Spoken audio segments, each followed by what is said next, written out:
நம்ம எல்லாருமே கடவுள் தேடி அங்கே போகிறேன், இங்கே போகிறேன், அதுக்கு போகிறேன், இதுக்கு போகிறேன், அந்த விஷயத்த செய்கிறேன், இந்த விஷயத்த செய்கிறேன், நான் அந்த பகுதிக்கு போய் அந்த மாதிரியான பிராச்சித்தங்கள்லாம் பண்ணுறேன், அந்த பரிகாரங்கள்லாம் பண்ணுறேன்.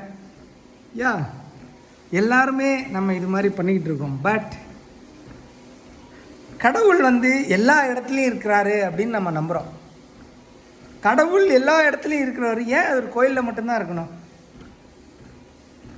ஸோ கடவுள் எல்லா இடத்துலையும் இருக்காருன்னா உங்ககிட்டயும் இருக்கார் இல்லையா? அந்த கடவுளை நீங்கள் எப்படி வச்சுக்கிறீங்க? அதனால தான் நம்ம தமிழில் ஒரு வார்த்தை இருக்குது, தேகமே தேவாலயம் அப்படின்ட்டு. நீங்கள் உங்களோட பாடியை எப்படி பார்த்துக்கிறீங்க, உங்களோட உடலை நீங்கள் எப்படி கவனிச்சிக்கிறீங்க அப்படிங்கிறதுல தான் கடவுளை எப்படி கவனிச்சிக்கிறீங்க இருக்குது. So take care of your body. Thank you.